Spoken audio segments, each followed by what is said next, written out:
10 TV sir. మా నాన్నగారి పేరు నారాయణ. మీ సెలక్షన్ చాలా బాగుంటుంది సార్. మీరు అంటే డైరెక్టర్గా ఎంత సక్సెస్ అయ్యారు, నటులుగా కూడా ఎంతో సక్సెస్ అయ్యారు. సో ఈ పాత్ర చూస్తుంటే మీదే హైలైట్ అనిపిస్తుంది నాకు. అది నిజమేనా సార్? ఫస్ట్ ఆఫ్ ఆల్ నా ఏదినే సెలెక్ట్ చేసేయలేదు, స్క్రిప్ట్గా మనల్ని సెలెక్ట్ చేసింది. మన మైండ్లో ఏదో ఒకటి వచ్చు, దీన్ని చేద్దాం అలాని, అలా వస్తే ఇమీడియట్గా చేసేసేది. లేదంటే మంచి మంచి స్క్రిప్ట్ ఆఫ్టర్ రిలీజ్ పెద్ద హిట్ అయిన స్క్రిప్ట్ కూడా నా మిస్ చేసుకున్నాను. అది ఎందుకంటే అది మనకు లేదు అది.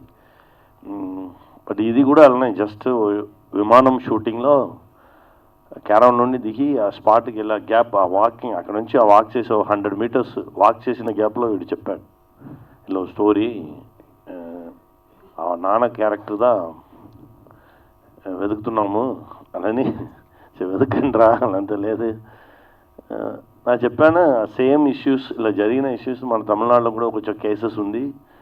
సెంట్రల్ గవర్నమెంట్ జాబ్లో ఉండే వాళ్ళకి చాలా వాళ్ళకి ఇలాంటి కేసెస్ అన్నీ జరుగుతుంది. 40-45 కేసెస్ నేను కూడా చూసుకున్నాను అలా చెప్పగానే, అలా డిస్కషన్ జరుగుకున్నాగానే టక్కుని అన్న ఈ నాన్న రోల్ నువ్వు చేసేవాళ్ళని అడిగాను.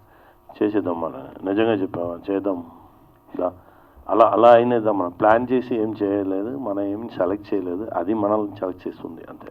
ఈ టైటిల్లో రామం రాఘవం ఇది వింటుంటే మాకు పాట గుర్తుకొస్తుంది. RRRలో ఆ సాంగ్ గుర్తుకొస్తుంటుంది. ఓకే. సో అంటే ఈ టైటిల్ పెట్టడానికి కారణం ఏంటి సార్? అది వాళ్ళు పట్టినది. ధనరాజ్ సార్, యాక్చువల్లీ ఈ సినిమాకి నేను తనయుడు అనుకున్నాను టైటిల్. అనగానే మా ప్రభాకర్ గారు, మా ప్రొడ్యూసర్ గారు వాళ్ళ మామయ్య ఫస్ట్ కథ వింది. ఆయన విన్నాక సార్ నాకు ఒక టైటిల్ ఈ కథకి బాగుంటుంది అనిపించింది. అదేంటంటే రామం రాఘవం అని ఆయన పెట్టారు ఈ టైటిల్. అప్పుడు ఈ క్యారెక్టర్స్ నేమ్స్ కూడా మేమేం అనుకోలేదు. పెట్టినాక టైటిల్ అయితే చాలా బాగుంది. అది కాకుండా ఇది RRR, అది RRR. ఆ RRR సినిమాలో ఎంత పెద్ద హిట్ అయిందో మనందరికీ తెలుసు. అది నాకు లక్కీ చామ్ అవుతుందేమో ఆ టైటిల్ అనిపించింది. కథకు కూడా కరెక్ట్ యాప్ట్ అనిపించింది. అందుకే అప్పుడు ఆయన పేరు దశరథ రామయ్య అని రాసుకొని నా పేరు రాఘవగా రాసుకున్నాను. ఎందుకంటే రాముడికి చాలా పేర్లు ఉంటాయి, అందులో రామం అన్న రాఘవం అన్న ఒక్కటే అని లాస్ట్లో అందుకే నేను చెప్పాను. రెండోది ఏంటి అంటే ఈ టైటిల్ చాలామంది, మీరు నా ఫ్రెండ్స్ మిగతా వాళ్ళు కూడా వినంగానే ఫస్ట్ ఒక తెలుగు టైటిల్ చాలా సంవత్సరాలు అయింది, ఇంత బాగున్న టైటిల్ అని చెప్పారు. అలా ప్లస్ అయిందండి. అది ఈ టైటిల్ పెట్టడానికి కారణం. అంటే టైటిల్ చూసిన రాఘవం అంటే శ్రీరామచంద్రుడు దశరథుడి మాట, తండ్రి మాట ఎప్పుడు జవదాటాడు. కానీ ఇందులో మీ క్యారెక్టర్ చూస్తుంటే ఏ రోజు కూడా మీరు తండ్రి మాట వింటున్నట్టు కనిపించట్లేదు. ఏంటి అది? అంటే ప్రతి సినిమాలో తండ్రి కొడుకుల కథలో జరిగేటట్టే జరుగుతుందండి మన సినిమాలో. మీరు ఏదైతే ఇప్పుడు అడిగారో దానికి మీరు అడిగిన దాంట్లోంచే సమాధానం చెప్పడానికి ట్రై చేస్తాను. దశరథుడి మాట విని అడవులకి శ్రీరామచంద్రుల వారు వెళ్ళారు, అది రామాయణం. ఇక్కడ ఈ కొడుకు మాటని ఆ దశరథుడు ఇంకా చాలా దూరం వెళ్తాడు, ఇది రామం రాఘవం. సూపర్. యాక్చువల్లీ ధనరాజ్ సినిమాలు అంటే ఎక్కువ కామెడీతో ఉంటుంటాయి. ఇక్కడ మీ క్యారెక్టర్ అంటే చూస్తుంటే అందులో క్యారెక్టర్ సునీల్ కానీ లేకపోతే సత్య మిగతా ఇవన్నీ ఒక కామెడీ చేసే ఎక్కువ ఉంటాయి. కానీ సినిమా మొత్తం కూడా చూస్తుంటే వాళ్ళ క్యారెక్టర్ కూడా మొత్తం సీరియస్గా ఉన్నాయి. ఇది ఎంతవరకు వర్కౌట్ అవుతుంది అనుకుంటున్నారు?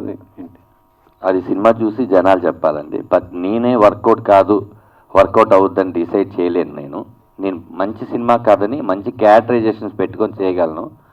రెండోది ఏంటంటే ఈ సినిమాలో కామెడీకి అంత స్కోప్ లేదండి. రేపు మీరే అంటారు నవ్విస్తూ ఏంటో సందర్భోచితం లేకుండా ఏడిపిస్తున్నాడు, మళ్ళీ ఏడుస్తూ మళ్ళీ నవ్విస్తున్నాడు, ఇది ఒక ఫ్లో ఆర్డర్ లేదని మీరే అంటారని. ఆ క్యారెక్టర్ ఎంతవరకు మాట్లాడాలో అంతే మాట్లాడి, ఆ క్యారెక్టర్ ఎంతవరకు నవ్వించాలో అంతే నవ్వించి ఒక కథని అందరికీ చెప్పాలి. కాబట్టి ఇది వేరే ట్రాక్లోకి వెళ్ళకూడదని ఒక మంచి రైట్ ట్రాక్ తీసుకుని వెళ్ళాం. ఏ సైడ్ ట్రాక్కి వెళ్ళలేదు. సత్య లాంటి ఒక కమెడియన్ ఉన్నా కూడా ఒక సైడ్ కిక్ క్యారెక్టర్ లాగా చేయలేదు, మనం ఒక క్యారెక్టరైజేషన్ లాగే చేసాం. మీరు పోస్టర్లో చూస్తున్న ప్రతి ఒక్కళ్ళు ఎందుకు వీళ్ళని పెట్టుకున్నారు, అనవసరంగా ఒక్క సీన్కి 2 సీన్కి అన్నట్టు ఉండరు. వాళ్ళు వచ్చి ఆ క్యారెక్టర్లో మనం అనుకున్న క్యారెక్టరైజేషన్ పండించే వెళ్తారండి. అనవసరమైన క్యారెక్టర్ దీంట్లో ఏం లేవు. అందుకే ప్రతి ఒక్క లుక్ కొత్తగానే చూపిద్దామని నేను డిజైన్ చేసుకున్నాను. అది సార్ కారణం.